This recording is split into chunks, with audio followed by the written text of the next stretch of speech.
Hello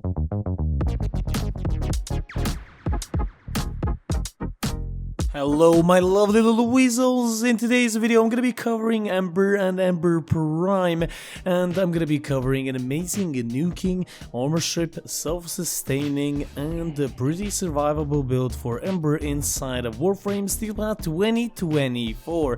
So without any further delays and dilly-dallying, let's get into, of course, our beautiful Ember. Now I'm going to quickly cover the abilities and the passive so we don't get stuck along on this little path. So first of all, her passive will give you 5% ability strength per enemy affected by heat status effects within 50 meters, so that is very nice. Now, I wasn't able to find if this actually has a limit. If it does, leave it in the comment section down below because I'm actually very interested, and I haven't seen a cap. I think the highest that I've gotten was 100%, but I'm talking about the Warframe abilities. Fireball is your first ability. You throw a fireball, and we're also gonna throw this ability out of here because we're going to be using Ensnare to entrap enemies. Immolatuion is her second ability, giving you a bar that will reduce the incoming damage by a maximum of 90% depending on the bar's charge. Now the bar does actually charge passively, but you can charge it with your fourth ability because you can't with Fireball because we kinda threw it out of here. So you reduce it with your third ability, Fire Blast, which will armor strip enemies and also do heat damage. This also ranges from the bar's actual percentage and the power strength that you have, starting off at base, of course. Honestly, with the build, you're not going to be worrying about what percentages you're going to be armor stripping. You're pretty much going to be armor stripping 100% or at least 99%. Now, her fourth ability, Inferno, launches meteors doing impact and heat damage, which is very good. This is going to be her primary nuking and spamming ability as well. One thing that I actually forgot to mention, the emulation bar, when it goes up to 100% or actually 90%, which is the maximum, it drains a lot of energy, but we're going to keep always lowering that at least a little bit. But Inferno, launch meteors, do heat damage, amazing.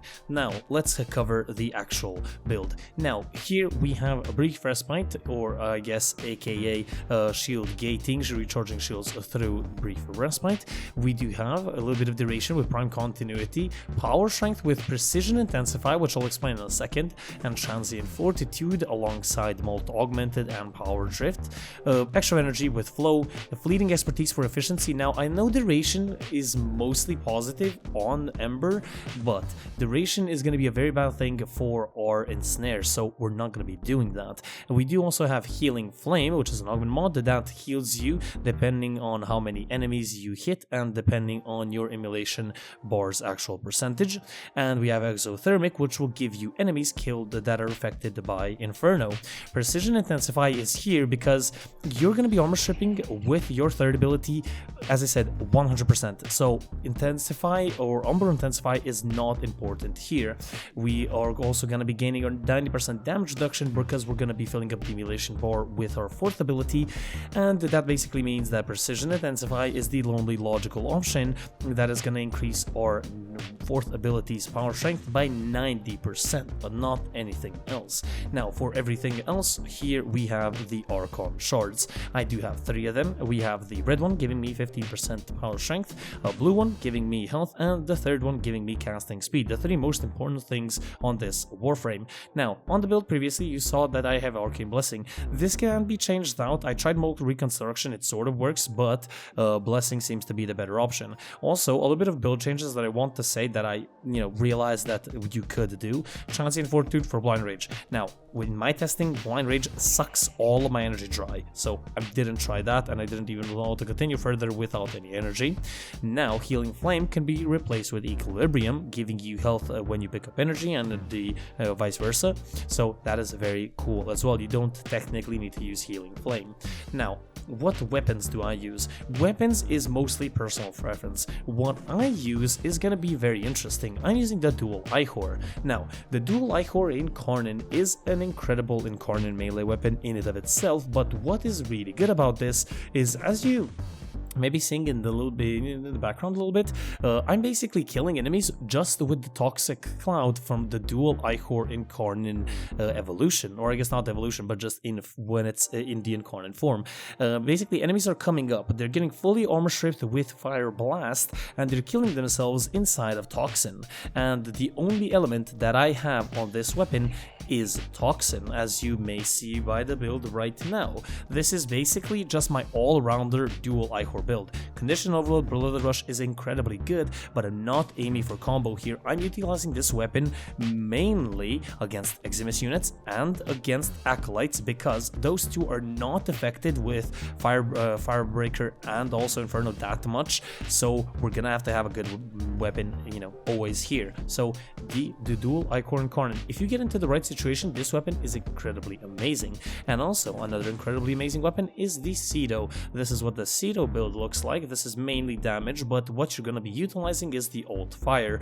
I've noticed that when you fully armor strip enemies, cast your Inferno at least 2 times on them, because you have so much energy you don't have to worry about it, and you basically throw the Cedo disc at them. They're gonna be dying in literally seconds because of the sheer amount of status effects and damage that they're gonna be doing.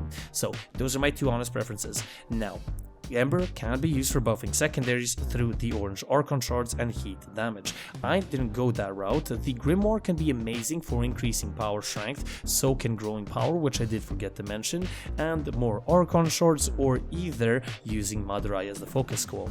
Now, I do use Neramon just because of the, I guess, faster chances, or I guess the faster way of getting into my incarnate form, basically just ground slamming once into a group of enemies and having my incarnate form. But Madurai is really good with, I think it's Power Sling, that's what the evolution's called. That is going to give you extra power strength, so that is a really cool thing as well. Now, something that is going to be very nice as well is the companion of choice. It is personal preference, but I use Worm. Now, Assault Mode to attack the enemies faster. Negate is very good, because Negate will, well, do what it says on the tin. It will negate status effects, so this is free adaptation.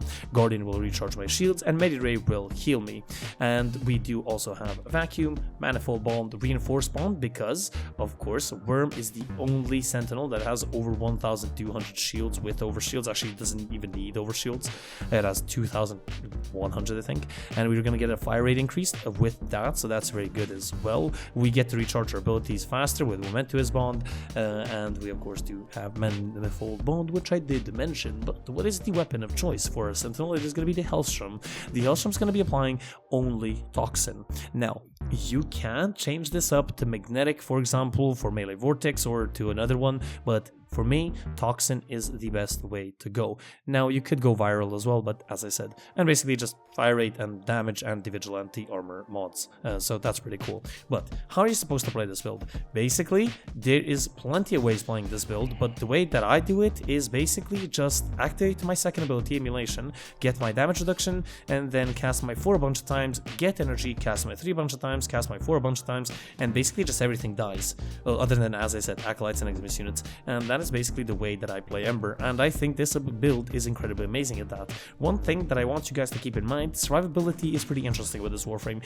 I'm able to survive at least 90% of the situations, most of them I'm not. I don't have Rolling Guard, just because Archon Vitality is so important to make this build actually work with the heat damage, and I can't really replace it, and every single other mod is very crucial, other than maybe Healing Flame. So, nonetheless, hope you guys enjoyed. If you guys did, do leave a like, comment down below what could be changed out or made even better. That would be amazing. And also do subscribe for more content. I've been your lovely host, The Gaming Weasel, and I'll see you guys on the next one. Bye.